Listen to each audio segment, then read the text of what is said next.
Sir कैसे राजकोट में होने के या टियर 2 सिटी में होने के फ़ायदे क्या हैं? Obviously, first thing is cost of operation. हाँ, But again, that comes with one drawback also. What is that? Finding and nurturing good talent.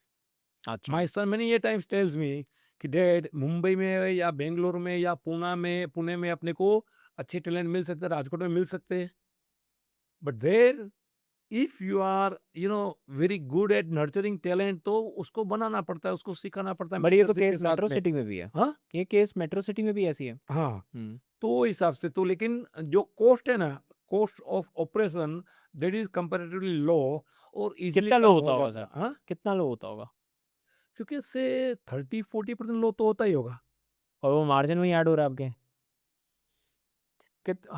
ये ना आजकल बहुत ज़्यादा अच्छी चीज़ हो गई है कि टियर 2 आप बिज़नेस बिल्ड कर लो। टैलेंट आपको हर जगह सेम ही मिल रहा है। मतलब किसी सबको सब कुछ पता ही है क्योंकि इंटरनेट अवेलेबल है और डिजिटली आप कहीं तक भी पहुँच सकते हो। यानी कि मार्केटिंग आप कहीं तक भी स्केल पहुँचा कर सकते हो। सकते हो, बराबर है। तो जितने भी टियर 2 सिटीज़ के टियर 3 सिटीज़ में बिज़नेसेस बन रहे हैं उनके लिए ग्रोथ के साथ प्रॉफिटेबिलिटी इसलिए ईज़ी हो रही है। मेट्रो सिटीज़ में बहुत एक्सपेंसिव है, सही में एक्सपेंसिव है। तो मैं जितने भी फाउंडर से मिलता हूँ, एसएमई, एमएसएमई से हाँ, मिलता हूँ, बराबर है। वो सब प्रॉफिटेबल कहते हैं। हम 50 करोड़ का बिज़नेस है, उसमें 10 करोड़ का प्रॉफिट है, 5 करोड़ का प्रॉफिट है, 100 करोड़ का बिज़नेस है, उसमें 20 करोड़ रुपए का प्रॉफिट बना लेते हैं। तो मुझे लगता है ये काम अगर आप दिल्ली में आके कर लो या मुंबई में आके कर लो या बैंगलोर चले जाओ, सेम काम, पहले तो वो 100 करोड़ अचीव नहीं होगा फॉर सम रीज़न, और अगर हो गया तो वो 20 करोड़ होगा माइनस समथिंग पे। हाँ, मतलब वो इफ़ेक्ट करता है, हुँ, इफ़ेक्ट करता है। हुँ। अभी कितनी बड़ी टीम है सर आपकी आज की डेट में? अराउंड 450 पीपल, 450 लोग हैं। 450 लोग। तो ये सब राजकोट में बैठते हैं? नहीं, फिर? उसमें out of 450 around 70 people are at HO head office. Which is in rest of the Rajkot? Rest of the people are in field like medical representative गिन लो, एरिया सेल्स मैनेजर, अच्छा, बिज़नेस वो स मैनेजर लाइक दैट। और वो sales की team है, जो वो सेल्स की टीम। डरमैट्स के साथ में काम करती है। कैसे सर इतनी बड़ी टीम कैसे बिल्ड करी जाती है और हैंडल कैसे करी जाती है? अच्छा, इतनी बड़ी टीम कैसे करी जाती है उससे पहले मैं आपको बता दूं, हमारा एवरेज टेन्योर जो है ना, we inspect all the times, we monitor that all the time. our area average tenure right now in our current team is hmm. 5.5 years. अच्छा। आर्टिफिशियल रेशियो बहुत कम है कंपैरेटिवली। हाँ, हाँ। सो अभी वापस आपके पॉइंट के ऊपर आते हैं कि कैसे वो कर सकते हैं। See what I have seen people making mistake और founders making mistake is what that पहले तो एम्प्लॉय को एम्प्लॉय के तौर पर लेते हैं, हुँ, while in our company, in our case, it is not so. Hmm, hmm. We literally consider that we have got three clients. One is doctor clients, who are clients. Doctor or end user also, for that matter, patients also. Both are our clients. That is category one client.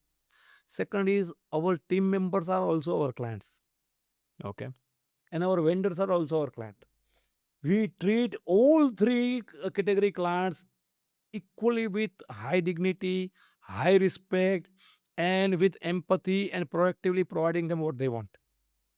Okay, थोड़ा example एक दीजिए। Client है, वो हमको पैसे देते हैं, बाकी के 2 क्लाइंट है, उसको हम पैसे देते हैं। लाइक एम्प्लॉइज़ को हम पैसे देते हैं, उसकी सर्विस वेंडर्स को के। हम प्ल पैसे देते हैं। करेक्ट, उसकी सर्विस के। हाँ, थोड़ा एग्ज़ाम्पल दीजिए सर, मतलब how do you actually treat this? मतलब ओके, इसका एक आधा यूज़ केस बताइए। ओके एम्प्लॉयी को नाउ क्लाइंट समझता हूँ मैं तो कैसा दिखता है वो? okay, hmm, now let us see that most of the people, most of the founders would have, like, I don't know about that D2C brand or OTC brand, but otherwise in coaching, consulting, all other places, that onboarding process define होती है client की, हाँ, customers की. While in our case, in our company, we have got documented onboarding process okay, of all our team members. 7वें दिन में ये होना है तो वही होना है, ओके। 13वें दिन में ये होना तो वही होना है, एंड विथ ए ट्रैक। हुँ, आज संडे, अगर रेगुलर डे है और मैं पूछूंगा मुझे वो एक्सेल भेजो तो 2 मिनट में वो एक्सेल अपने पास आ जाएगी, इतने इतने लोगों का इतना दिन चल रहा है ऑन बोर्डिंग में, अच्छा, पूरा ट्रैकिंग के साथ में। और we make sure that in that 90 days onboarding process at least 90 90 9 90 okay, तो 90 डेज ऑनबोर्डिंग प्रोसेस में at least 12 to 13 wow touch point should be there. मतलब मतलब कि एक सिंपल सी बात, उसके ऊपर बाद में आते हैं, पहले अपन रिक्रूटमेंट प्रोसेस पे आते हैं। मान लो एक सिंपल सी बात, कंपनी में एक ऐसा पूरा कल्चर डेवलप किया हुआ है कि जो भी बंदा इंटरव्यू दे के निकले ना, उनको ये सही में दिल से लगना चाहिए कि मैंने यूबिक ज्वाइन नहीं किया ना तो मेरी लाइफ इनकम्प्लीट है। ये कैसे होगा? ये कैसे होगा? पहले तो मैं जो भी बोलता हूँ ना, ये 90 डेज ऑनबोर्डिंग प्रोसेस गिन लो या इंटरव्यू प्रोसेस गिन लो, जो भी गिन लो, वो सारा चीज पहले अपने को सही में वो करना है एम्बेड। एक तो हो जाता है इल्यूजन कि जैसे बोलते हैं ना, हाथी के दिखाने के अलग, चबाने के अलग, वो नहीं होगा। अगर वो होगा तो 15 दिन में वो ज्वाइन करके उसको मालूम ही एक बार यार ये तो मुझे चांद तारे दिखाए गए थे, अभी ऐसा तो कुछ जो है कि नहीं। मोस्टली होता है हर जगह। जो भी मोस्टली होता है, हाँ, ये पूरा कल्चर पूरा सिस्टम मैंने बनाया ही इसलिए है, not to show the opposite person whom we are going to recruit, but to have that thing in actual world which is true। तो उसके चलते जो लोग है उसको तो वो फील रहेगा। अच्छा, अभी होता कैसे, पहले अपन बात करते रिक्रूटमेंट प्रोसेस का और क्या फिर आपके पास बात कोई करते वो 90 डेज वाला। हाँ, मतलब आपके पास कोई आदमी हायर कैसे होता है और फिर 90 दिन में उसकी जर्नी क्या होती है राइट। और क्या वो ट्रीटमेंट हम समझ रहे हैं। मैंने ऑब्जर्व किया है नितिन भाई कि किसी को भी कोई भी इंटरव्यू के लिए आता ना, तो पॉइंट नंबर 1 एचआर या फाउंडर या मतलब बहुत सारे, I am not blaming everybody but most of the time, कि उसका काम का कोई वैल्यू नहीं है, मतलब उसका टाइम का कोई वैल्यू नहीं है। 1 बजे का अपॉइंटमेंट है, वो 1 बजे आ गया है, लेकिन हमने 1:15 1:20 तक 1:30 तक डिपेंडिंग अपॉन क्या मीटिंग है वगैरह उसको बिठा के रखा है। अच्छा, that is first turning off point. अच्छा, we never do that thing. 1 बजे का इंटरव्यू फिक्स है तो आई नीड टू, मतलब if I am taking that interview और for that matter my HR, it is strict rule that 12:55 you need to remain free. Okay, 2-4 minute 5 minute अगर उनको बैठना भी पड़ता है तो चाय पानी के लिए उसको बाकायदा पूछा जाएगा अच्छे से। It is not to attract them, but it is in our DNA। That is how we are, that is who we are, right. तो फिर आएगी इंटरव्यू की बात। इंटरव्यू में बात आती है तो इंटरव्यू में we always ask the questions कि like gauging not the skill set, but more focus would be on their mindset and attitude। How Like many questions कि भाई, let me give you example कि आपके previous job में अगर experience है तो आपके प्रीवियस जॉब में which is the toughest thing you had handled, how did you handle? तो वो toughest thing किसको डिफाइन करता है, कैसे उसने हैंडल किया, वो जो बोलता ना उसमें बहुत सारा कुछ जो है ना क्लूज समझ में आपको मिलने लगते हैं। तो क्या इसका क्या अच्छा आंसर कैसे क्या होगा और खराब आंसर क्या होगा? लाइक आंसर तो अलग देखो, अच्छा या खराब की बात नहीं है, right. But judgement it is आपके लिए बट जजमेंट इट चाहिए। Is about whether we are in alignment और नॉट। इट हाँ, इज नॉट अबाउट अच्छा आंसर और हाँ, मतलब खराब आपके आंसर। जजमेंट के लिए अलाइनमेंट अलाइनमेंट है चाहिए। कि हाँ, नहीं है, बराबर है। तो अलाइनमेंट बोले तो इन आवर कंपनी से for example, in our company lot many things, challenging task would always be there for अच्छा, most of the people। ठीक है। मतलब कि अच्छा, and that is one minus point also as well as plus point also. Minus point क्यों? क्योंकि जो वो एक्सेप्ट नहीं कर पाता है, एजिलिटी नहीं है, तो उनको वो थोड़ा लगता है यार मैं तो क्लर्क के लिए या XYZ के लिए मैंने ज्वाइन किया था, अभी तो ये भी मेरे ऊपर आ रहा है। लेकिन जो एजाइल है, बराबर है, उसको तो वो वो एब्जॉर्व कर किक लेता है। देता है, हाँ, उसको तो वो किक देता है कि आई एम ग्रोइंग, तो उसका नशा है ये। उसका नशा है, हम्म राइट। तो दैट वे ओके। तो वो वैल्यू सिस्टम के साथ में कि नहीं, like say for example, why you want to leave your current organizer? तो जहाँ पे भी आता है कि फॉर बेटर अपॉर्चुनिटी, से फॉर एग्जांपल एक ऐसा आता है कि भाई कपल ऑफ थाउजेंड मोर और 5,000 मोर और 3,000 मोर, बराबर है, हम्म, तो वो एक रेड फ्लैग है।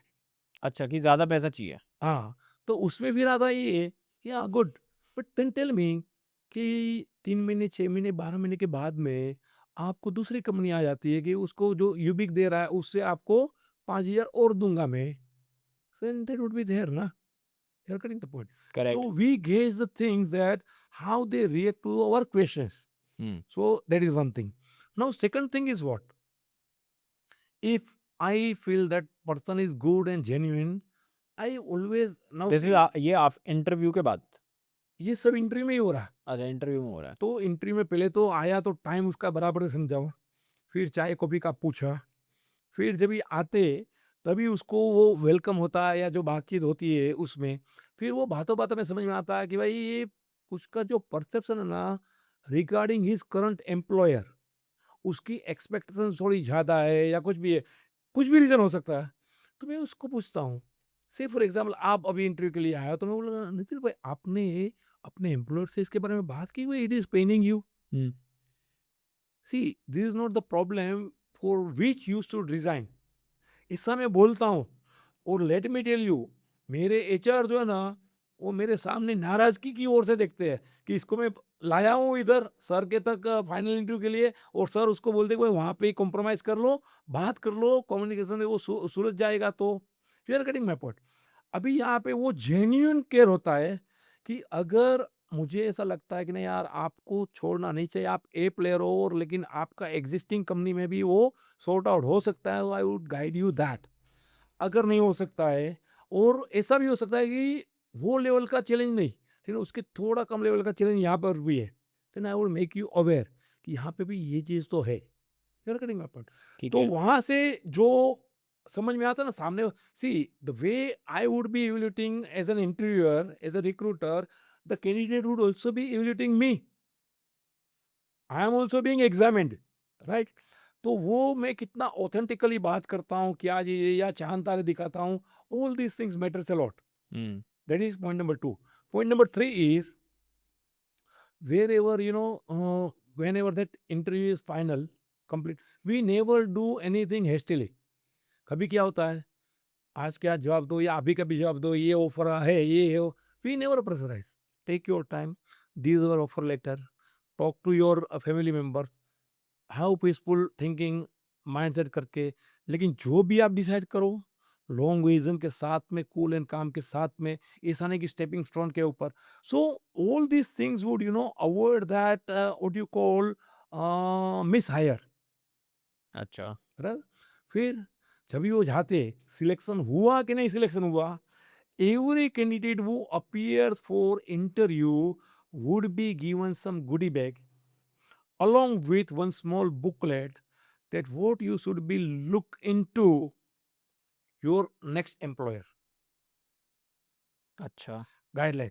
वो बुक जो है 6-8 पेज की है, तो उसमें उसको समझ में आता है कि यार मेरी डिग्निटी अच्छी है, मेरा जो यहाँ पे रिस्पेक्ट से बात, अच्छा इंटरव्यूअर में बातचीत हुई, फिर उसको बोलने का मौका देता हूँ कि any questions you have you can also ask me the questions, any doubts you have got you can ask me the questions, you got the idea. Hmm, तो ये पूरा जो जर्नी है ना इंटरव्यू में, तो समझ में आता कि नहीं यार कंपनी तो एकदम सही है, यू गॉट, हुडी बैग दिया, उसका कीमत 500,000 रुपया होगा, ओके। लेकिन वो जो रिस्पेक्ट केयर, और जब भी देते हैं तभी क्या अभी ये बोलते हैं, हायरिंग वायरिंग नहीं हुई अभी किसी की? अभी भी हायरिंग नहीं हुई है, लेकिन समझ गया। उसको लगता है ना कि नहीं I am being valued, I am being respected.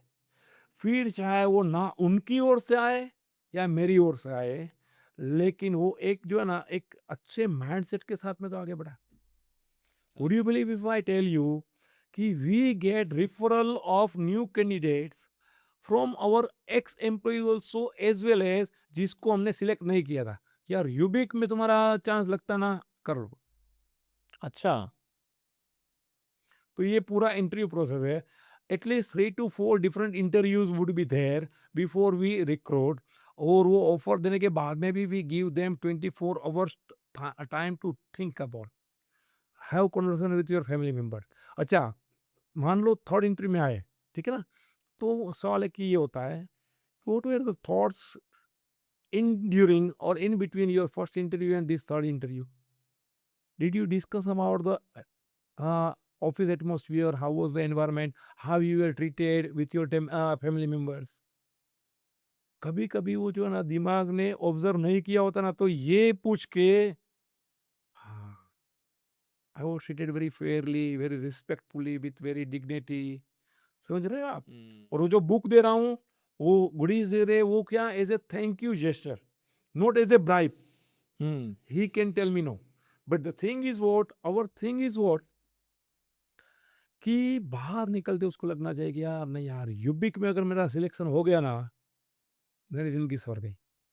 अच्छा, फिर उसके बाद सिलेक्शन हो जाता है।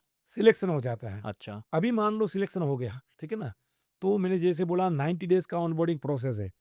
90 डेज के ऑनबोर्डिंग प्रोसेस में मैंने देखा है, कभी कभी तो ऐसा होता है, फर्स्ट डे आता है ना टीम मेंबर, तो उसको तभी तो डिसाइड होता है उसको कहाँ बिठाएंगे। हाँ। अगर रिप्लेसमेंट है तो न कि भाई वो पुराना बंदा यहाँ पे बैठ रहा, तो वो वहाँ पे ही बैठेगी, ठीक है ना। लेकिन नया है एक्सपांसन या कुछ भी, तो कहाँ पे बिठाएंगे। और हमारे पे यहाँ पे ये नहीं होता। हमारे यहाँ पे ये होता है कि कल सुबह 9:15 का ऑफिस का टाइमिंग है, तो अगले दिन शाम को ही कहाँ पे बिठाना है, उसके क्या एसओपीज है, क्या क्या फॉर्मेलिटीज करनी है, वो सब उसके टेबल के ऊपर। उसका जो डेस्कटॉप है ना, उसको डेकोरेट किया जाता है बाकायदा। मतलब कैसे? कैसे बोले तो, डेस्कटॉप में उसका फोटो, अच्छा। We warmly welcome you to you big family. अच्छा। जैसे ही वो डेस्कटॉप ऑन करता है तो ऐसा, और उसके ऊपर फूल वगैरह लगा के सजाया जाता है, along with customise stationery. Like Nitin Joshi है, मान लो ज्वाइन कर रहे हैं, तो पेन पेन राइटिंग पैड, वो सबके ऊपर नितिन जोशी का नाम। हम्म। तो पहले ही आते हैं। No see, if you think everything cost, but if you think by these things we are able to retain more of our people, we are able to get more out of each of our team members, this cost is just nothing. हाँ, सही बात है। फिर पहले दिन में introduction होता है सबका, मान लो अभी पहले दिन में, see I am a big student of human psychology. तो पहले दिन में जब भी नया बंदा या बंदी आती है, तो उसके दिमाग में क्या क्या क्वेश्चंस रहेंगे, what would be his or her inner feelings. Based on that, we have crafted our onboarding process, where that ice breaking would be happening. Then he or she would be telling about herself. Then some goodie bag would be given to them again with our products and all these things.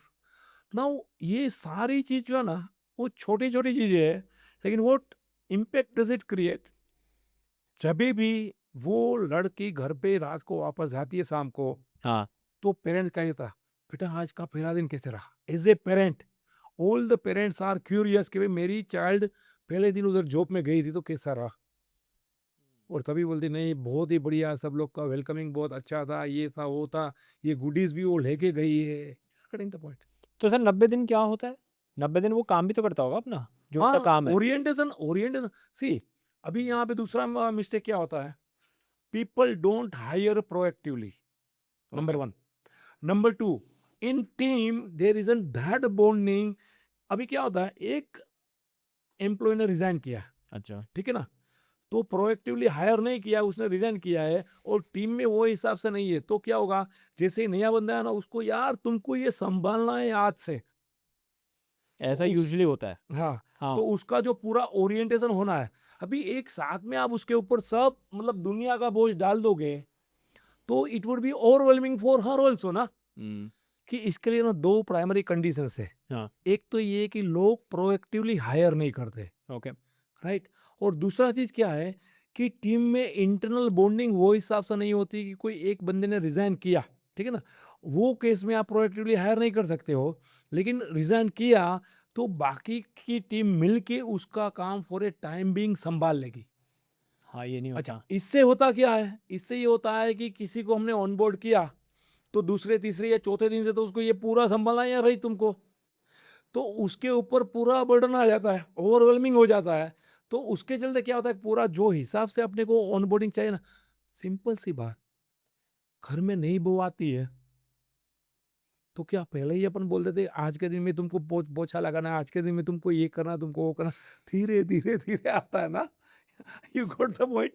तो वो हिसाब से ही, सही में वही हिसाब से है, आप मानो नहीं मानो। तो वो प्रॉपर ऑनबोर्डिंग होने के लिए जो प्रीरिक्विजिट है ना, वो फॉलो नहीं होता है, उसके चलते नहीं होता है। तो यहाँ पे जैसे ये तो मैंने आपको बात बोली पहले दिन की, ठीक है ना। फिर एनी फीमेल कैंडिडेट, कोई भी फीमेल कैंडिडेट रिक्रूट होती है ना, तो उनके पेरेंट्स को बाई इज्जत बाई इनविटेशन बुलाया जाता है ऑफिस विजिट करने के लिए। डे 1 पे? नहीं, अच्छा, इन 1 वीक, अच्छा। इन 1 वीक्स टाइम, पहले हफ्ते में ही? पहले हफ्ते में। क्यों?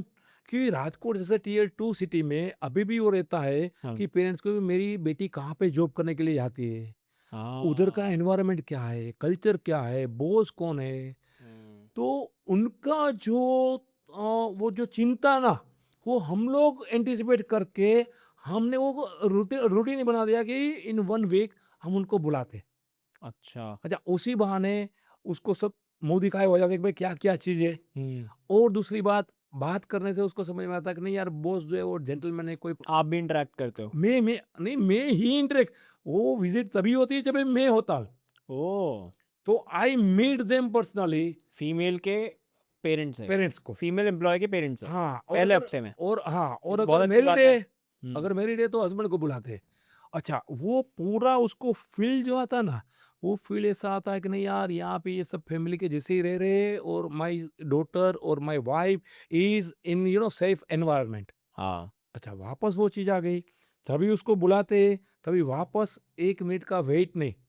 वो टाइम ऐसे ही नक्की होता है कि जब भी मैं अपने आप को कंप्लीट फ्री रखता हूँ।